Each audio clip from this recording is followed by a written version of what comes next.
first drop fell before dawn, no one saw it. No one heard it.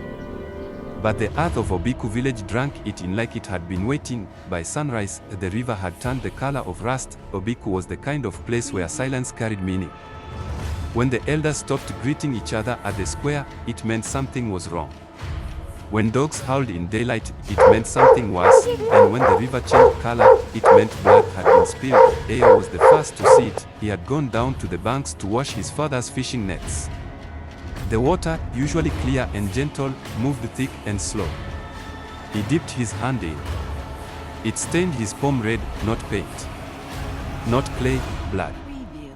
He ran back to the village barefoot, breath tearing through his chest. They've started, he said. No one asked who, because everyone knew. 4 months, tension had grown between Obiku and neighboring Ikena clan. A land dispute, old as their grandfathers, bitter as dried kola nut. The farmland between them had shifted after the last rainy season. Boundaries blurred. Words hardened. Eo's father, Chief Daramola, had insisted on peace. Land can be measured, he would say. But graves cannot be undone.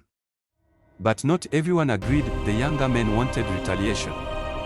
The older men wanted patience. And patience had begun to look like weakness. Then 3 nights ago, a hunter from Obiku vanished. Yesterday, his body returned, cut. Broken.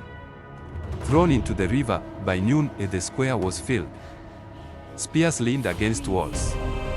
Machetes gleamed in the heat. Chief Daramola stood in the center, his voice steady but strained. If we spill blood for blood, he said, this river will never run clear again. Eo watched the crowd. He saw grief twisting into rage. He saw boys his age gripping weapons like they had been born for war. He saw something else too. Fear, not fear of Ikena, fear of losing control. That night, fire lit the horizon, not from Obiku, from Ikena. Smoke rose like a warning, some said. Fear of losing control. That night, fire lit the horizon, not from Obiku, from Ikena. Smoke rose like a warning. Some said Ikena had burned their own hearts to blame Obiku. Others said Obeji's hotheads had struck fast. Truth dissolved in rumor, but before midnight, arrows began to fly. The first scream came from the edge of the village, then another, then many. Eo grabbed his mother's hand and pulled her toward the back path leading into the forest. Behind them, the clash of metal ran like thunder. The sky glowed orange. He turned once. He saw his father standing alone in the square, arms raised, not in surrender, but in defiance. Then an arrow pierced his chest. The world narrowed into a single sound. His mother's cry. By dawn, Obeji was no longer a village, it was ash. Bodies lay where arguments once stood. The river, already stained, now flowed dark and heavy. Vultures circled without shame. Eo returned alone. His mother had been struck while they ran. He buried her with his bare hands beneath the Iroko tree. He did the same for his father. He did not cry, not because he was strong, because something inside him had already broken. Days later, word spread that Ikena had suffered the same fate. A retaliation from a third clan seeking advantage.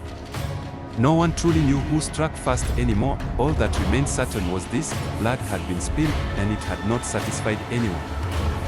Years passed. Eo grew into a man shaped by loss. He did not pick up a spear. He did not seek revenge. Instead, he traveled. From village to village, he told the story of Obeji. Of Ikena.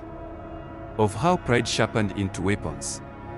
Of how rumors kill faster than blades. Some listened, some didn't, but wherever he went, he ended with the same words: land can be shared. Power can be negotiated. But once blood spills, it multiplies. The river near the ruins of Obiku eventually cleared. Nature forgave what humans would not. Children from new settlements now swim in it without knowing its history. They laugh where warriors once fell, but if you stand there at dawn, when the mist is low and the light is thin, the water still carries a faint red memory, not visible, but present, because blood, once spilled, never truly disappears. It only waits for someone wise enough not to spill it again.